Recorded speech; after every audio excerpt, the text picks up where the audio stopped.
Welcome back नाज़रीन। एतजाज हसन साहब हमारे साथ मौजूद हैं। एतजाज साहब अस्सलाम वालेकुम। वालेकुम सलाम। एतजाज साहब, ये सुप्रीम बार एसोसिएशन क्या किसी सियासी जमात की झेली तंजीम का नाम है? क्योंकि मैं इनकी प्रेस रिलीजें पुरानी भी देख रहा हूं, वो हर सियासी मामले पर एक सियासी बयान दे रहे हैं।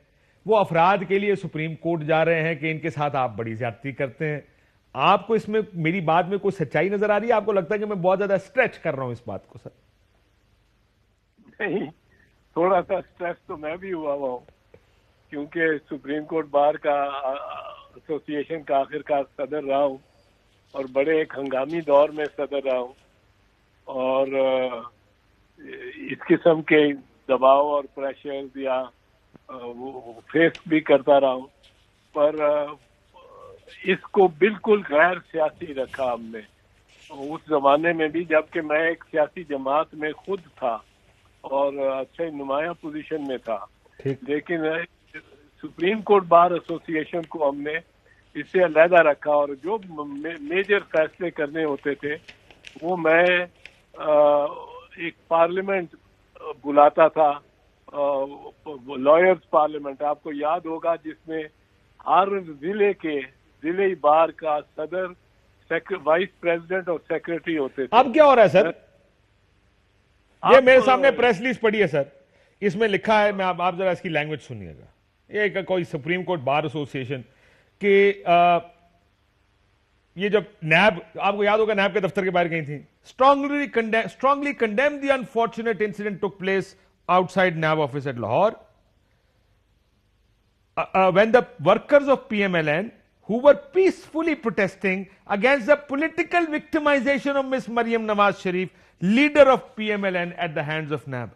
फिर कहते हैं हर्डल्स, जो पीडीएम के जलसों में हर्डल डाल रही है सरकार, डिस्ट्रिक्ट एडमिनिस्ट्रेशन जो हर्डल्स डाल रही है, we condemn this as Pakistan bar council. ये क्या कह रहे हैं? ये तो सियासत नहीं रही सर। जी सर, ये तो मेरी सियासी बयान है। ये तो कोई ये सियासी बयान है, पर इनको फिर भी आप कुछ मोड़ तोड़ के, ये जो नैब के दफ्तर के बाहर अगर हमला मरियम पे हुआ है तो उसको कंडेम कर रहे हैं। ये उनका होगा मानना कि मरियम बीबी पे हमला हुआ है। लोगों ने ये भी देखा है कि मरियम बीबी खुद पत्थर लेके आई हुई थी अपनी गाड़ियों में, उसका भी जिक्र कर देना चाहिए था कि ये भी पाया गया। और उन्होंने ये भी कहा ये हमला इसलिए किया गया और हम इसलिए कंडेम कर रहे हैं कि ये लोग पुरअमन एहतजाज करते, पॉलिटिकल विक्टिमाइजेशन हो रही है मरियम नवाज शरीफ साहब की। हाँ, ये इसमें मेरा तो मुख्तलिफ व्यू है, मुतजाद व्यू है इनसे, पर ये तो अब मैं इस पे कमेंट नहीं कर सकता, क्योंकि आखिरकार इस वक्त supreme court bar association, sir ये बारे सियासी है ना वैसे तो, लेकिन ये इस हद तक सियासी थी?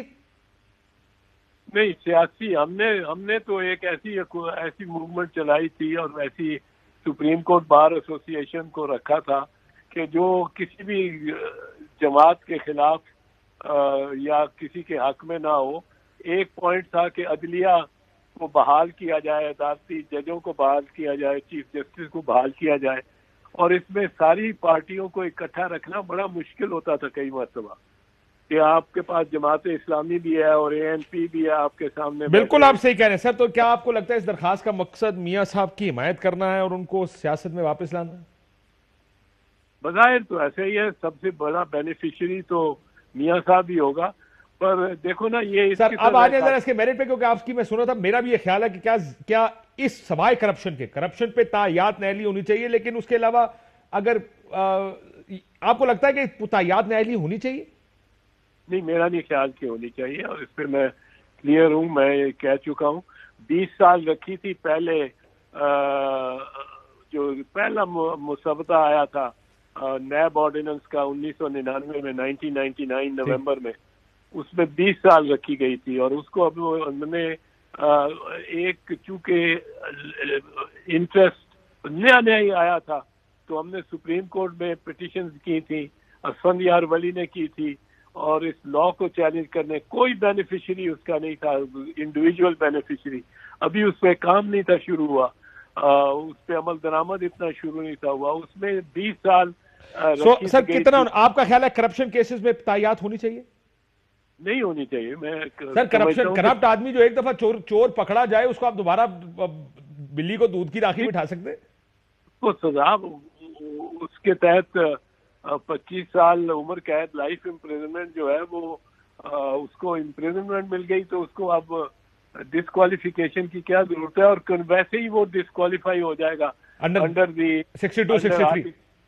हाँ बिल्कुल ठीक है सर, लेकिन इस केस में क्योंकि मियां साहब का जो डिस्क्वालिफिकेशन है दो सूरतों में भी है, तो सुप्रीम कोर्ट ने उनको की थी तनख्वाह, वो जो कहते हैं कि non declaration of an asset, क्या इसके ऊपर सारी उम्र की डिस्क्वालिफिकेशन होनी चाहिए? दिस इज सेपरेट केस है ये।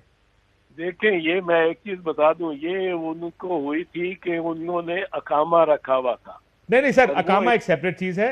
इसमें था ये कि एक अकाउंट था जो उन्होंने डिक्लेयर नहीं किया था। और ये जो मैं आपको बता दूं, ये समझते नहीं लोग कि वो ये कहते रहते हैं कि पनामा से शुरू है, अकामा निकला। काशिफ अकामा एक किसी और मुल्क का रखना बहुत ज्यादा संगीन जुर्म है, किसी वजीर या किसी सफीर या किसी भी वजीर आजम के लिए। आप ये सोच सकते हैं कि अमेरिका का वजीर सदर हो और रिलायंस ग्रुप का मैनेजर लगा हुआ हो, इंडिया की रिलायंस ग्रुप का मैनेजर तनख्वाह ना लेता हो। आपके लिए ये this is a very serious issue.